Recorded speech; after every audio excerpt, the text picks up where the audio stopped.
Coach, Georgia's coming in, got upset at home in Athens, so once again you got to take on a team that lost its previous game, and you saw you know how that is with Kentucky. They're coming here a little bit chippy about that. Just talk about the challenges of Georgia and what you guys need to do going forward to get what you want Sunday. Well, I think Georgia's been a little up and down this year, which makes them extremely dangerous. They can play very well. They've played some good games, and I think we have to expect them, and we do. We expect them to play great on Thursday. I just think that's or on Sunday. I apologize. We expect them to come in and be very motivated, be very focused, and play well. What is it that Georgia does well? Well, to me, their strength is their perimeter defense. I think their guards play very hard. They get after it. I think they give you constant pressure. Just try to take you out of what you want to do offensively. They can frustrate you with their athleticism and then their effort. Does that present a particular challenge for this group right now, facing a team that does things like that defensively? Yeah, we haven't seen that a lot this year. We saw it at Kentucky. It rattled us a little bit. We've practiced it. We've talked about it, and hopefully we're a little bit more. Maybe we're more ready now to be able to handle that. What did you learn from the Kentucky experience? Well, we still scored enough points. Yeah. First of all, I thought we played a little frustrated at times offensively because we couldn't move the ball the way we needed to. But our players, we talked about how we could have been better there, what we can do better moving forward, and I think they have a lot more confidence now. Kelly, who's the free throw coach? Because that person's been doing a really good job. Okay, that's me. Yeah, all me. What's the difference? Is it mental? Because they've proven they can make free throws. It's mental. You just have to step up to the line and make free throws. We're not doing anything different than we've ever done. We practice free throws. We try to put them in stressful situations to make free throws in practice. But at some point, it's down to the player stepping up and making free throws. With having such a young team, how do you kind of ensure that a big win like you had on Thursday night doesn't kind of get to their heads for the next contest? Well, we try to keep things pretty consistent. We don't do things differently for Ole Miss than we did for Kentucky than we did for Georgia. I mean, every part of our preparation is consistent, and hopefully that helps a little bit. Secondly, we talk about things. We're very open and talk about things and talk about our performance and talk about the challenges that we have and where we're good coming out of the game and where we need to get better. Renee at the beginning of the season told me one of the things that she worked the most on in the off season was kind of just her attitude. She said last year when things weren't necessarily going right, she kind of let that trickle onto the court. Was that a conversation that you two had, or just kind of more something that she realized on her own? Yeah, I think she understands where she needs to have growth. We have constant conversation, and we're always talking about what we need from her, trying to help her understand what being a leader is. What does it look like in good times? What does it look like in bad times? But she has a pretty good handle of what growth she can have as a player. Are you happy to get McCoy going a little bit at Ole Miss, and how important is she going forward? She seems like she could give you a little mix of scoring and stuff there that would really help you guys. Yeah, I was really excited for Jaden to get in there and make a couple buckets, but also do some things very positive for us defensively as well.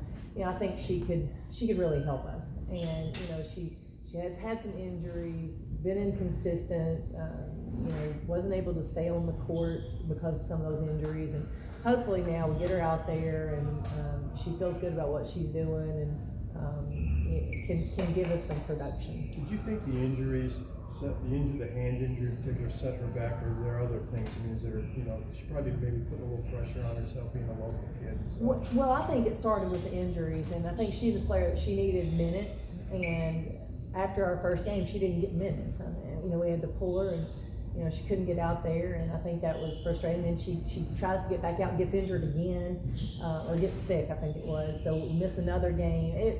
I think it was just really rough for her to have some continuity in what we were doing. And then you try to get out there, and then you're probably pressing a little bit, right? You're trying to make something happen that maybe is not there. And hopefully now she's settled into what she needs to do to help this team.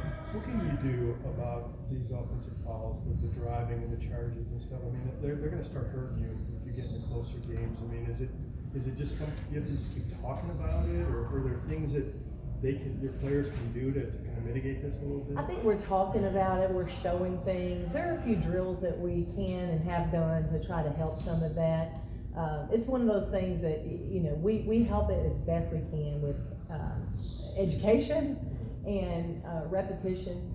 And we get out in the game, and then players have to be able to dial it down, understand what's in front of them. Hopefully play where the game's not going too fast for them, where they can make some better decisions. Is this a fine line thing? Because you want players like Burrell and Orson going at the basket. I mean, that can be a strength of theirs, but at the same time, I mean, if they're banging into people, it isn't doing any good. Well, I think the possessions where we've had offensive fouls charging to the basket, I think the drives have been good in most of those instances. It's just the body control, it's just the decision to pull up a little bit sooner would have been the correct decision. And that's where I think we can still be very aggressive and make better decisions where we're not charging. The defensive performance on Thursday, were there any things that you guys did that you really liked well that you're going to try to instill more in the coming games? We just played our normal defense. I thought we pressured the ball decent. I thought we kept them uncomfortable. They missed some shots, but we also affected some of their offense as well. So it was a little bit of a combination.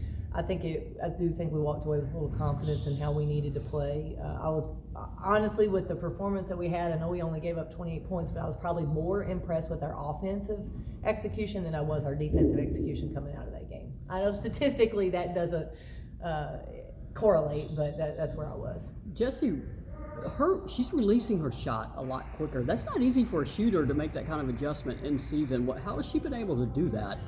I don't know that she's necessarily releasing it quicker. She's just looking to shoot, and she knows she's got to get a shot off, so therefore she's trying to do it quicker. So I don't know that it's necessarily her technique. When the ball got there, I mean, boom, she shot. I don't think it's necessarily her technique so much as she's just early on in the season she was hesitating, maybe not looking to get shots up. Now she knows she needs to get shots up for us. So I think that has been the biggest difference in her shot and timing. Are there things you guys have to be mindful of with her? Because I mean, it looked like Missouri, for instance. I didn't see Kentucky, but Missouri was really, they knew who she was, and they kind of had a defender out toward her. I mean, when you're in situations like that, are there things you guys can be mindful of to make sure she gets some attempts? Yeah, we've talked about that. Obviously, coming out of the Mizzou game, she didn't get many opportunities. However, because she didn't get opportunities, there were openings somewhere else.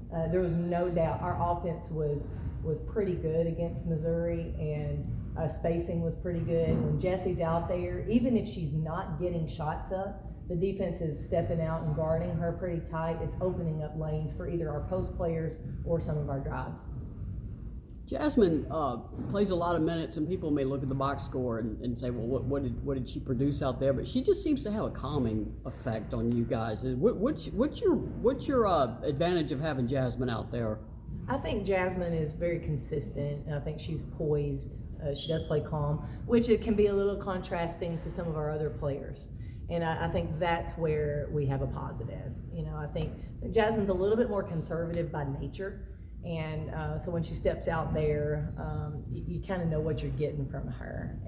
I've been trying to get her to be more aggressive, actually, on both ends of the court. But we like how she's thinking, how she's communicating. She's had some pretty good games for us. And then Cassie, 4-4 from the line. I'll go back to the free throw line.